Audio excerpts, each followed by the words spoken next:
ഇന്ത്യക്ക് പുറത്തു നിന്നുള്ള അസൂയാവഹമായ റിപ്പോർട്ടുകൾ കൂടെ എത്തിയതോടെ എമ്പുരാൻ റിലീസിന് മുമ്പ് തന്നെ റെക്കോർഡുകൾ തിരുത്തി തുടങ്ങുകയാണ്. മോഹൻലാൽ എന്ന താരമൂല്യത്തിനൊപ്പം പൃഥ്വിരാജ് സുകുമാരന്റെ സംവിധാനവും മുരളി ഗോപിയുടെ തിരക്കഥയും ചേരുമ്പോൾ വീണ്ടും ഒരുങ്ങുന്നത് എന്ത് മാജിക് ആണെന്ന് കാണാൻ ദിവസങ്ങൾ മാത്രം ബാക്കി.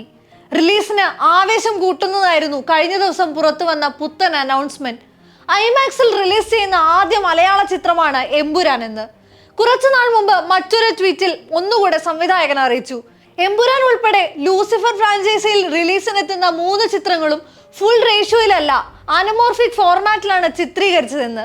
അതിന്റെ ആസ്പെക്ട് റേഷ്യോ 2.8:1 ആയിരിക്കുമെന്നും ട്വീറ്റിൽ ഉണ്ടായിരുന്നു. എന്താണ് ഐമാക്സ്? എന്താണ് അനമോർഫിക് ഫോർമാറ്റ്? എങ്ങനെയാണ് അനമോർഫിക്കിൽ ചിത്രീകരിച്ച ചിത്രം ഐമാക്സിൽ പ്രദർശിപ്പിക്കുന്നത്? High resolution large format film projection ആണ് ഐമാക്സ് സ്ക്രീനുകളിൽ സാധ്യമാകുന്നത്. അതായത് സാധാരണ സ്ക്രീനുകളിൽ കാണുന്നതിനേക്കാൾ ക്ലാരിറ്റി ഉള്ള ഉയരമുള്ള സ്ക്രീനുകളും റിയലിസ്റ്റിക് ഫീൽ നൽകുന്ന സറൗണ്ടിങ് സിസ്റ്റവുമുള്ള തിയേറ്ററുകൾ. പക്ഷേ അതത്ര ഈസിലി ആക്സസിബിൾ അല്ല. ലോകത്ത് ആകെ 80 രാജ്യങ്ങളിലായി 1711 സ്ക്രീനുകളും ഇന്ത്യയിൽ 28 സ്ക്രീനുകളും കേരളത്തിൽ തിരുവനന്തപുരത്തും കൊച്ചിയിലുമായി 2 തിയേറ്ററുകളുമാണ് ഐമാക്സിനുള്ളത്. സ്ക്രീനിലെ പ്രേക്ഷകന്റെ കാഴ്ച ശരാശരി 70 ഡിഗ്രി എങ്കിലും വരുന്നത് പോലെയാണ് ഐമാക്സിൽ വിഷ്വൽ എക്സ്പീരിയൻസ് സെറ്റ് ചെയ്തിട്ടുള്ളത്. ലൈവായി മുഴുകിയിരുന്ന സിനിമ കാണുന്ന അനുഭൂതി ഉണ്ടാകും. സ്ക്രീനിൽ നടക്കുന്ന ആക്ഷന്റെ ഭാഗമാകുന്നതായി പ്രേക്ഷകനെ കൊണ്ട് അനുഭവപ്പെടുത്താൻ പാകത്തിന് സൗണ്ട് സിസ്റ്റവും ഐമാക്സിനുണ്ട്. ചെറുതും വലുതുമായ 16 സ്പീക്കറുകളാണ് 4 വശങ്ങളിലുമായി സ്ഥാപിച്ചിട്ടുള്ളത്. ഏത് സീറ്റിലിരുന്നാലും ഒപ്റ്റിമൽ വ്യൂ ലഭിക്കുമെന്നർത്ഥം. ഐമാക്സ് ചിത്രങ്ങളുടെ പ്രത്യേകത അതിന്റെ ക്ലാരിറ്റിയും വലിപ്പവുമാണ്. ഡിജിറ്റൽ ഇമേജ് റീമാസ്റ്ററിംഗ് അഥവാ DMR എന്ന പ്രത്യേക സിസ്റ്റം ഉപയോഗപ്പെടുത്തി കൂടുതൽ തെളിവുള്ള ഷാർപ്പായ വിഷ്വൽ ഐമാക്സ് നൽകും. അതിന് ഐമാക്സിന്റെ തന്നെ ക്യാമറകളിൽ ചിത്രീകരിക്കണമെന്ന നിർബന്ധമില്ല. ഏത് വിഷ്വലും DMR റീമാസ്റ്റർ ചെയ്തെടുക്കും. അതേസമയം സാധാരണ സ്ക്രീനുകളുടെ വലുപ്പത്തിൽ നിന്നും വ്യത്യസ്തമായതിനാൽ തന്നെ വീതിയുള്ള ദൃശ്യങ്ങൾക്ക് പകരം ഉയരമുള്ള ദൃശ്യങ്ങളാണ് ഐമാക്സിലെത്തുക. ഛായാഗ്രഹണത്തിന് വിവിധ തരം ലെൻസുകൾ ഉപയോഗിക്കാറുണ്ട്. അതിലെ ലെൻസുകളുടെ ഫീച്ചറുകളെ 2ആയി തിരിക്കാം: അനമോർഫിക്കും സ്പെറിക്കലും. 1950കളിലാണ് തിയേറ്ററിലെത്തുന്ന പ്രേക്ഷകരുടെ എണ്ണം ഗണ്യമായി കുറഞ്ഞത് മനസ്സിലാക്കി പ്രത്യേക സിനിമ അനുഭൂതി നൽകി പ്രേക്ഷകരെ തിയേറ്ററിലെത്തിക്കാനുള്ള സജീവ ശ്രമങ്ങൾ അമേരിക്കൻ നിർമ്മാണ കമ്പനികൾ ആരംഭിക്കുന്നത്. സ്പെറിക്കൽ ക്യാമറകളിൽ ചിത്രീകരിച്ച സ്ക്വയർ ഫോർമാറ്റ് ചിത്രങ്ങളായിരുന്നു അതുവരെയും. അങ്ങനെയാണ് 20th സെഞ്ച്വറി ഫോക്സ് എന്ന പ്രൊഡക്ഷൻ കമ്പനി ഹെൻറി ക്രെറ്റിയൻ എന്ന ശാസ്ത്രജ്ഞനിൽ നിന്നും അദ്ദേഹത്തിന്റെ അനോമോർഫിക് ലെൻസുകളും സ്ക്രീനിങ് ട്രിക്കുകളും വിലക്കി വാങ്ങുന്നത്.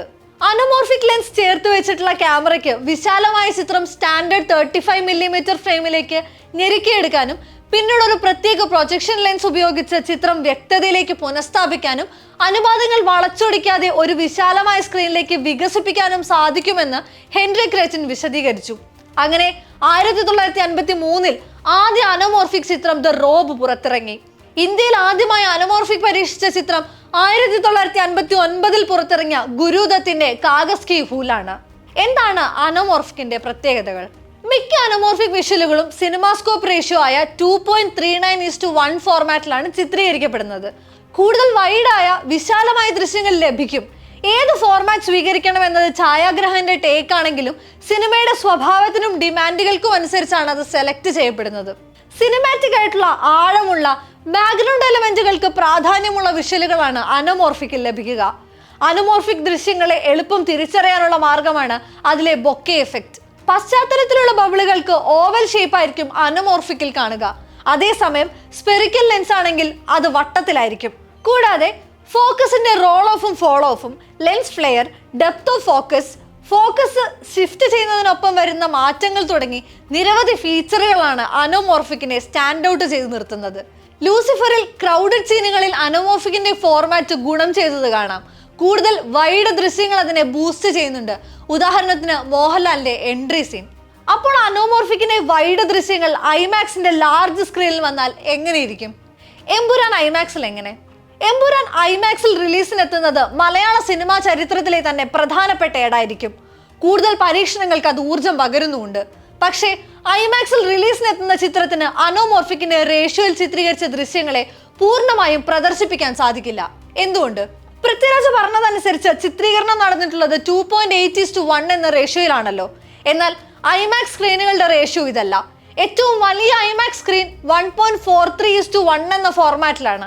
ഏറ്റവും മികച്ച ഐമാക്സ് എക്സ്പീരിയൻസ് ആണ് ഈ ഐമാക്സ് 70mm സ്ക്രീനിന് നൽകാൻ സാധിക്കുന്നത്. നിർഭാഗ്യവശാൽ അത്തരം ഒരു സ്ക്രീൻ ഇന്ത്യയിൽ ഒരേ ഒരെണ്ണമേ ഉള്ളൂ. അത് ഗുജറാത്തിലെ അഹമ്മദാബാദിലാണ്. മൾട്ടിപ്ലക്സുകളിൽ കാണപ്പെടുന്നത് ഐമാക്സ് ഡിജിറ്റൽ സ്ക്രീനുകളാണ്. അതിന്റെ ആസ്പെക്ട് റേഷ്യോ 1.90:1 ആണ്. അതായത് 2.39:1 റേഷ്യോയിലുള്ള സാധാരണ സ്ക്രീനുകളെക്കാൾ പൊക്കം കൂടിയത്. എമ്പുരാനും ഇതേ ഐമാക്സ് റേഷ്യോയിലായിരിക്കാം എത്തുന്നത്. അനമോർഫിക് ചിത്രത്തെ ഐമാക്സിലേക്ക് മാറ്റണമെങ്കിൽ 3 രീതികളാണ് സാധാരണയായി ഉപയോഗിക്കുന്നത്.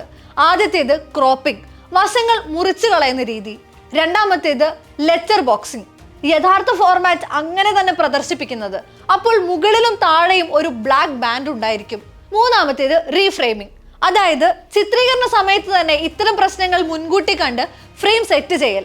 വശങ്ങൾ കട്ട് ചെയ്യപ്പെട്ടാലും ദൃശ്യത്തെ ബാധിക്കാതെ ചിത്രീകരണ സമയത്ത് തന്നെ ക്രമീകരിക്കൽ. ഇനി ഐമാക്സിൽ അല്ലെങ്കിൽ തന്നെ എമ്പുരാന് ബ്ലാക്ക് ബാൻഡ് വരും.